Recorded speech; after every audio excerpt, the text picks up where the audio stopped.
कैफी आजमी बेहतरीन शायर, बेहतरीन नगमा निगार, बचपन से ही मुशायरों में शेर पढ़कर कमाल की वाहवाही लूटा करते थे। लेकिन उनके पिता को अपने बेटे की काबिलियत पर यकीन नहीं था।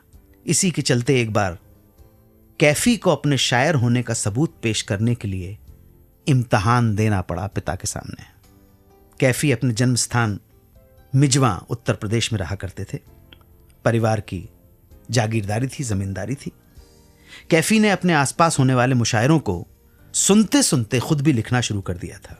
जब भी कविता लिखते तो उसे सुनाने के लिए किसी न किसी आदमी को तलाशते और कविता सुनाकर वाहवाही लूटते। अपनी लिखी कुछ कविताओं पर जब उन्हें शाबाशी मिलने लगी तो उनका हौसला बढ़ा और उन्होंने मुशायरे में पढ़ने का मन बना लिया। जिस मुशायरे को सुनने जाते वहां के आयोजकों से कहते कि उन्हें भी शायरी का शेर कहने का मौका दिया जाए। मगर बालक कैफी की कम उम्र को देखकर हर बार आयोजक उन्हें टाल देते। उनसे कह देते कि यह मुशायरा पढ़ना बच्चों का काम नहीं है। कविता पढ़ने की बात करते पहले ठीक ढंग से पढ़ाई तो कर लो।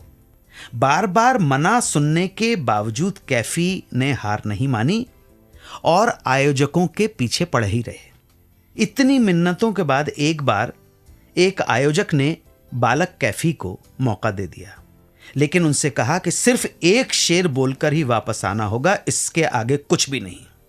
जोश और खुशी से भरे बालक कैफी झट से मंच पर गए और अपना शेर पूरा किया।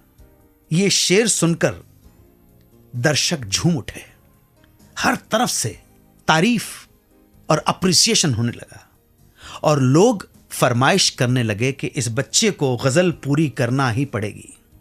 बालक कैफी ने इस मुशायरे में पूरी गजल पढ़ी और ये गजल वहां मुशायरे में मौजूद उनके अब्बा ने भी सुन ली। घर लौटते ही बालक कैफी के पिता ने पूछा, किसकी गजल पढ़कर तारीफ लूट रहे थे? बालक कैफी बोला, मेरी ही लिखी हुई थी। पिता भड़क गए और बोले, एक तो अपने बड़े भाई की गजल चोरी करते हो और ऊपर से झूठ भी बोल रहे हो। बालक कैफी बोला, नहीं, मैं सच बोल रहा हूं। मगर कैफी के पिता को उन पर यकीन नहीं हुआ और उन्होंने बुलाया कैफी के बड़े भाई को। बड़े भाई ने आकर कहा, अब्बा, मेरा छोटा भाई सही बोल रहा है, यह गजल उसी की लिखी हुई है। पिता फिर भी नहीं माने, कहने लगे, मैं यकीन नहीं कर सकता हूं, तुम्हें इम्तहान देना पड़ेगा तभी मुझे यकीन आएगा। कैफी ने चैलेंज स्वीकार कर लिया।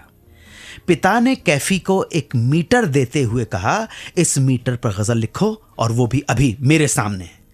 आप यकीन नहीं करेंगे, 10-11 साल के बच्चे कैफी आजमी ने कुछ ही पलों में पूरी की पूरी गजल लिख डाली।